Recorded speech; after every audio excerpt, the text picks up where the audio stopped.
Yo, what up guys? I'm Raga. I'm Kristen.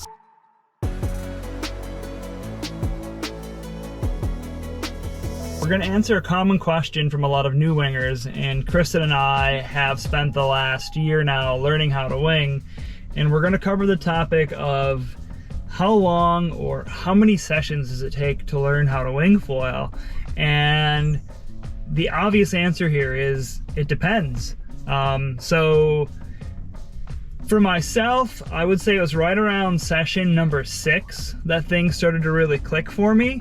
And for Kristen, it was like session number 3? Yeah, I'd say 3 or 4. So I don't have any prior foiling experience, so the whole foiling was completely new, as well as the winging experience. But I picked up the wing part pretty fast, so that gave me a little advantage over you, I think. And what's funny about this is I actually have a lot of kite foil experience, so once I did figure out the wing, it became a lot easier for me, and I was doing a lot better once we were both up and riding. So what that comes down to is your skill set, what you know, but most importantly, consistency. And that's actually what got me, is I wasn't consistent at all. This is something that I would try. When I say I've had 6 sessions, that's actually spanned out over the entire year. So I was basically only going once every couple of months, not really linking things together, making those connections. And if you're out there and you're going frequently, I feel like the average person, if you had like a good windy month and you got out every time that month, I think you would be ripping by the end of the month, whether you foiled or didn't foil. Yeah, agreed. And I mean, for me, I went out, I'd say once every 6 months. So every time I went out, I was trying to relearn what I learned last time, and then just adding on a little bit extra. But once we started dedicating a little bit more time to wing foiling, things just started clicking like a lot faster, and now we feel a lot more comfortable getting out there even in chop and making it work, whereas before we were just practicing in flat water. Yeah, and what's funny about the learning curve is it's really not that bad, but as kite surfers going out and do a new wind sport, it's kind of funny because it's almost frustrating going back to being such a beginner.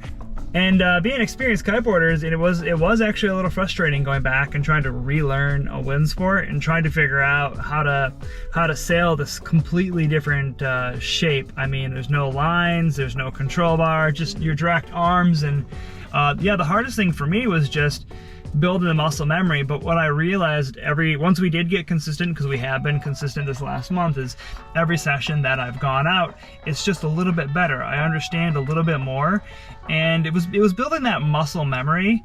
So at first, super uncomfortable on the board. I didn't know how to move the wing. I was getting blown off the sail. The wing was getting ripped out of my hands. But every time I went out, I was like, oh, so this is how I power the wing. This is how I depower the wing. And I started making these little connections, getting wobbly. You hold the wing above your head and it kind of gives you a little upward lift and helps you support and balance. And it was really interesting to go back to that beginner process and notice how my body was responding every time I was going out. Things that normally would have knocked me off the board, like a little wave or some chop, I knew how to deal with it now. My posture was better. I wasn't so like, poo stance, like really goofy on the water trying to balance. And it only took a handful of sessions for that to really click, but the trick was being consistent with it. And also a thing to note is if you have any windsurfing background or windsurfing experience, I think that would make a huge difference, because you understand, with the sail or the wing, where to position it, how to get yourself upwind, whereas you're sliding it around and using one hand as like a hinging point rather than, not understanding what exactly the wing does and how the wind goes through the wing.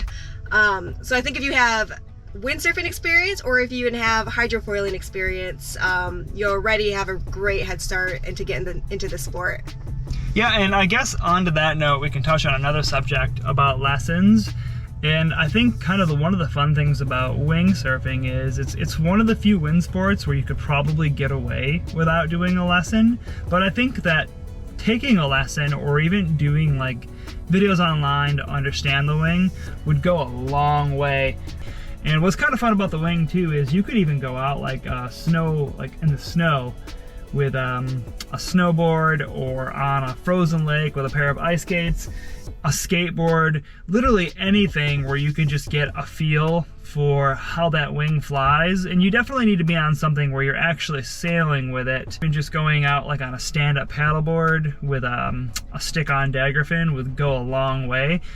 And you don't have to go into the foil right away, because learning the wing is really important, and you can't just learn it by holding the wing on the beach. I do think it's really important to be on some kind of board where you're actually moving. Would you agree, Kristen? Yeah, I mean, we learned on the beach.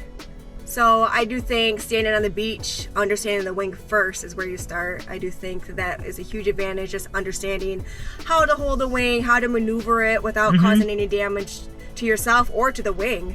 But then, yeah, I think once you get familiar and you feel like you're not going to constantly nosedive or tail dive the wing, then 100% get yourself on a board, and that would make a huge difference. Yeah, that's a good point. I do agree you should learn how to just stand on the beach and run with the wing, and we've done videos on that. For me, though, a lot of the things, like a lot of the fundamentals of sailing with the wing really clicked once I got on a board, and we've been using an inflatable, which has been just awesome. But I think if you were to actually go out on a stand-up paddleboard and practice with the wing, you would pick up so much in just a session or two that you'd probably be ready to get out there and start working on the foiling side of the equation. So to answer that question, everybody's different. Some people are going to pick it up in a handful of sessions, but I would say on average somewhere between 3 to, I don't know, 8 sessions, if you're consistent, is probably where you're going to be. If you don't have any foil experience, Kristen didn't have any foil experience, and it was like session number 4 or 5 where you were like successfully getting up on the foil. I'd say section 3 and 4, I was getting up on the foil, but I didn't understand how to keep riding the foil because I lacked that experience. And then I would say session 5, 6, and up is where I started to understand the foil itself, how to balance properly, and how to start steering upwind.